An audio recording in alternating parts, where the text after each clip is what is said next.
kung titignan po natin kasi ang palaging nasasabi, bakit may autonomous region ang mga Moro? Pero actually po, hindi po 'to nag-start po sa Yan. 1987 Constitution. Kung matatandaan po natin, nagsimula po 'to mga more than 100 years yung tinatawag natin Moro Province.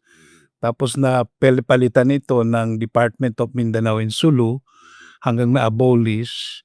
So may political powers po ito katulad ng ARMM at saka BARM. Ayun. So ito pong ARMM po ay pangatlong organic law. Okay. Hindi po pang bago at saka sa Constitution na bago po yan.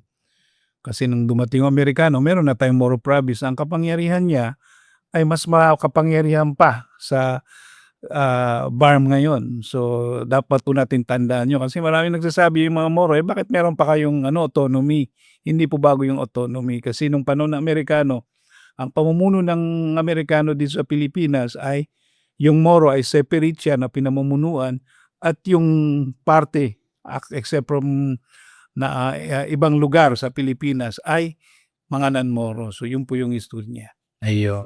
Kung titingnan mo yung Nords, pangatlong kumbaga entity pala itong BARM, no? Kumbaga parang Ano siya, malalim. may progression. Malalim talaga From yung Imoro pinanggalingan. Province, Moro Province, and then naging Department of Mindanao. Archipelago. Okay. Nagkaroon tayo ng ARMM, nagkaroon tayo ng revision ng ARMM pagkatapos ng usapang kapayapaan with MNLF, nagkaroon tayo ng BARM pagkatapos ng Comprehensive Agreement on Bangsamoro. So 5 pong organic laws po yan. Talaga.